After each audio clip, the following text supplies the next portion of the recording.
Nagulat si Ina matapos nga siyang ipatawag sa driver nga nitong si Aurea. Ang sabi nito ay imimit nga lang itong si Aurea, ngunit laking mangha niya sapagkat dinala siya sa malaking palasyo. Hindi niya alam kung ano ang kanyang gagawin. Namangha na lamang siya sa paligid sa nagagandahang palamuti nito.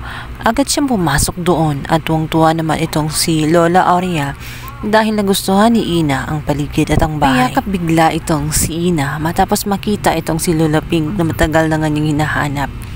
Namiss niya ito ng bonggang-bongga. Masaya din siya dahil nakauwi na ang kanyang Lola Pink sa kanyang tunay na pamilya.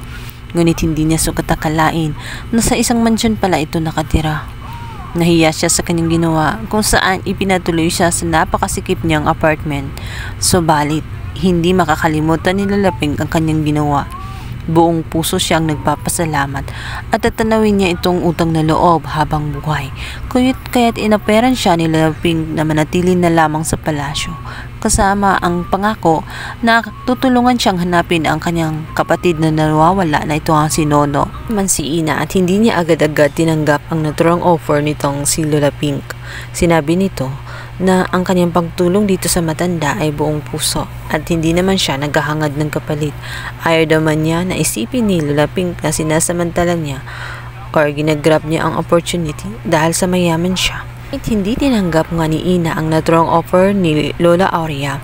Sinabi ni Lola Aurea na huwag siyang mag-alala dahil ang kanyang bahay ay laging bukas para sa kanya. At huwag siyang mag-alala tungkol sa kanyang kapatid dahil gagawin niya ang lahat.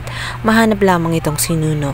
At kinabukasan ay pinahanap na nga niya sa kanyang tauhan ang naturang kapatid nito. Sakto naman na tumakas ito sa pinagampunan ng kanyang tiyahin. Dito ay nakuha na nga itong si Lola Pink ang naturang bata. Na siya maging dahilan kung bakit titira na nga itong si Ina sa naturang mansyon.